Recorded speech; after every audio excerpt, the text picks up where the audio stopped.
Hello everybody, welcome back to Tea Wipe, the series where we clean up spilt tea and figure out if it's really worth being spilt in the first place. I'm your host Bowblax, and as you could tell, we are talking about Jeffree Star today, and specifically how he's trying to become friends with James Charles less than a year after falsely accusing him of being a predator. So this all started when Charlie D'Alminio tweeted out, "Holy moly, Donut Chop 1 and 3 are trending on YouTube at James Charles," showing that the video collabs between him and James Charles are actually trending on YouTube. Jeffree Star quote tweets this and says, "You look so gorgeous. James killing it, as per usual, 100% emoji." Now, normally, this wouldn't be an issue at all. But it is when you consider Jeffree Star and James Charles' past. I think Oh My God Expose You, also known as Will Spill on Twitter, said it best when he tweeted out, "What the fuck? I really hope James doesn't become friends with the man who falsely accused him of being a predator in front of millions and attacked his little brother, permanently damaging his image and career."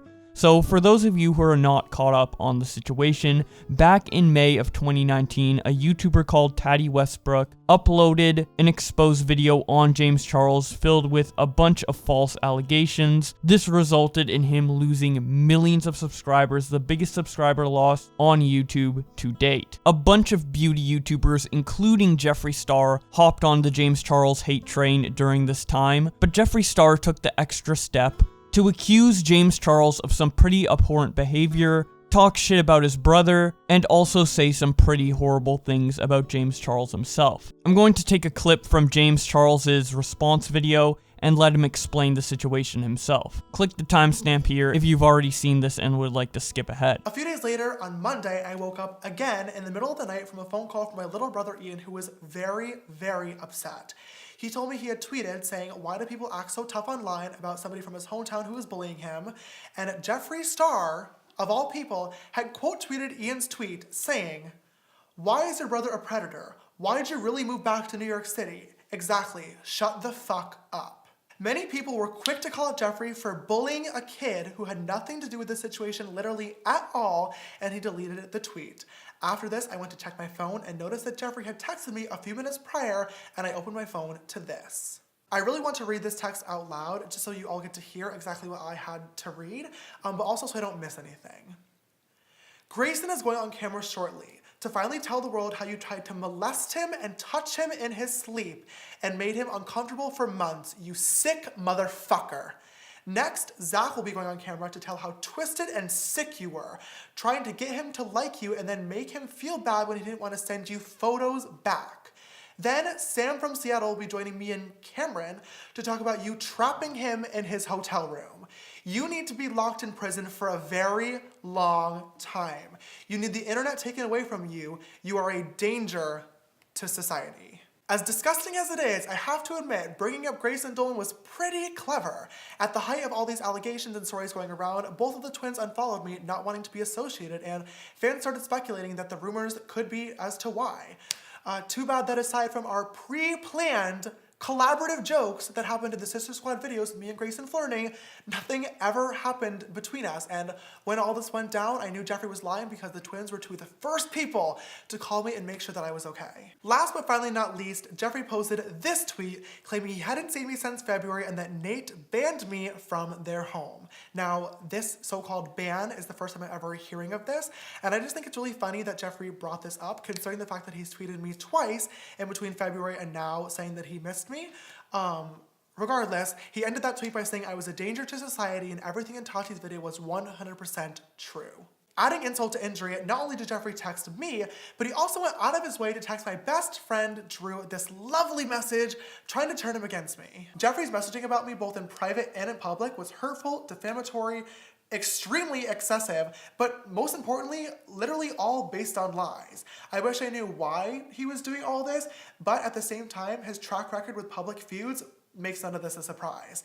Immediately after this video was released by James Charles, Jeffree Star went to Twitter to say that he had tons of proof towards James being a predator and that he would release it shortly, But instead of releasing it a couple days later, he made a video saying that he was done with drama altogether. And now the fact that he's praising James Charles proves to me that he had no evidence of James Charles being a predator in the first place. Because if you legitimately thought someone was a predator, you wouldn't be saying that they're gorgeous and killing it as per usual. You would stick to your principles and continue to distance yourself from a predator. Unless James Charles being a predator is actually true, despite there being no evidence of it and Jeffree Star having a track record of lying, which in that case Jeffree Star would be complimenting a predator for clout. I feel like any way you spin this does not look good for Jeffree Star. So I tweeted out my opinion of this situation, and oh boy, I got some pretty interesting replies. Replies that perfectly illustrate why Jeffree Star time and time again over the last 15 years has been able to maintain a positive reputation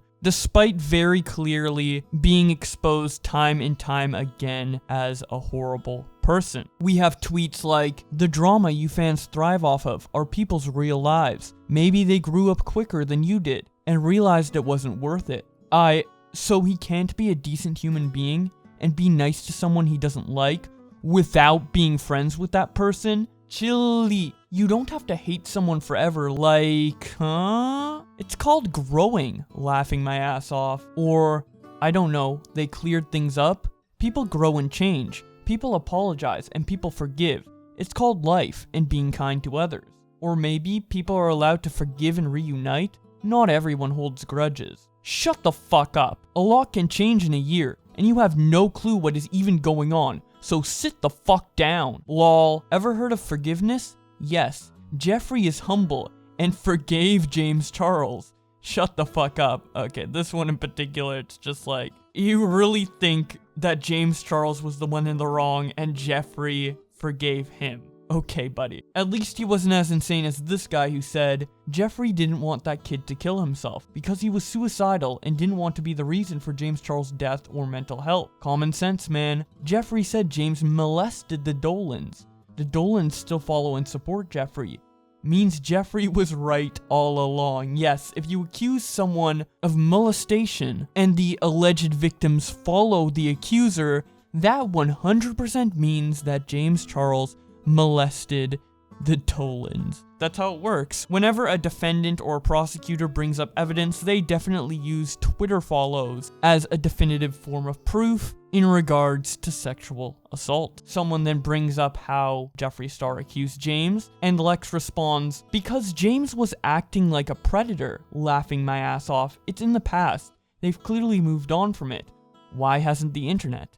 Okay, so let me answer this one and, by proxy, all of the other ones I previously read out. The reason why the internet hasn't forgiven Jeffree Star, and I don't feel like James should forgive Jeffree Star, is because this is a serious accusation that, despite being vindicated, will still follow James into the foreseeable future, because with millions of people paying attention to this, it's very possible that some people saw the accusations and not the response to them, and legitimately thinks that James Charles is a predator, and the fact that Lex here still says that James was acting like a predator despite no proof proves my point that this still affects James Charles. People still think that James Charles acted like a predator. Even if it's 1% of the audience that thinks that, that's still hundreds of thousands of people who think that James Charles has predatory behavior. And number two is that Jeffree Star has a history of this behavior. This isn't just a one-time thing. And him accusing James Charles of being a predator actually wasn't the last time that Jeffree Star had problematic behavior on social media. Because as recently as 1 day ago, Jeffree Star tweeted at Will Spill saying,